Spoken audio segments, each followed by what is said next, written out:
Hi everyone, good morning. স্নান টান করে ছাদে জামা কাপড় মেলতে চলে এসেছি। আকাশটা কি সুন্দর লাগছে না, রোদ উঠলে ঝলমলে। চলো রান্না করে চলে এসেছি। আগে ভাতটা চাপিয়ে নিই, তারপর জলখাবারটা খাবো। ভাত হতে হতে জলখাবারটা খাওয়া কমপ্লিট হয়ে যাবে। আজকে আমার বর পেটাই পরোটা এনেছে, দেখতে যেমন সুন্দর, খেতেও দুর্দান্ত।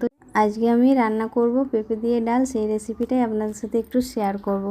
পেঁপে দিয়ে ডাল কে কে খেয়েছো কমেন্ট করে অবশ্যই জানাবেন। আমার মতো রান্না করলে দুর্দান্ত। চলো আমি কিভাবে রান্না করেছি সেটা দেখাবো। তার আগে আমি দেখিনি আজকে আমার বাড়িতে আর কি রান্না হবে।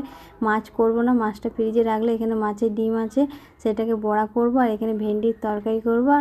আর এই ভাত ফুটে গেছে, এখানে ডালটা, এই তো ডালটা এবার জল গরম হয়ে গেছে, ডালটা ধুয়ে দিয়ে দিলাম। এখানে পেঁপে ছোটো ছোটো, আলু ছোটো ছোটো করে কেটে, কাঁচা লঙ্কা আর সর্ষের তেল আর নুন দিয়ে ভালোভাবে সেদ্ধ করে নিলাম। এখানে আদাটা থেতলে নিয়েছি, এখানে লঙ্কার গুঁড়ো, হলুদ গুঁড়ো দিয়ে জল মিশিয়ে এটা দিয়ে কিছুক্ষণ ফুটে গেলে ঢেলে নেবো। ঢেলে নেওয়ার পর আমি জল দিয়ে ভালো করে কড়াইটা ধুয়ে নিচ্ছি, সেই জলটাও আমি দিয়ে দিলাম ওখানে।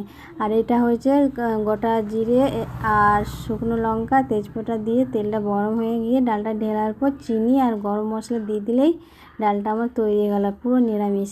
চলো আজকে রান্না শেষ পর্যায়ে চলে এসেছি। এখানে মাছের ডিমের বড়াগুলো ভেজে নিই, ওটা হলেই হবে। এখানে ওল সেদ্ধ করে রেখেছি, খাওয়ার সময় মাখবো। সর্ষের তেল, কাঁচা লঙ্কা, নুন দিয়ে। এখানে ভাত হয়ে গেছে।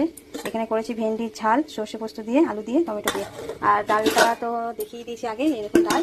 আর আজকে এইটুকুনি আমার রান্নাবান্না। চলুন বন্ধুরা, এই পর্যন্ত আমার রান্নাবান্না ছিল। আজকে দুপুরের মেনু এইটুকুনি। ভালো লাগলে লাইক, কমেন্ট, শেয়ার করবেন। হ্যাঁ, আমার যদি এরকম নতুন নতুন ভিডিও আপনারা দেখতে চান অবশ্যই কমেন্ট করে জানাবেন। আর একটু ভালো লাগলে প্রোফাইলটাকে ফলো করে দেবেন। এইটুকুনি।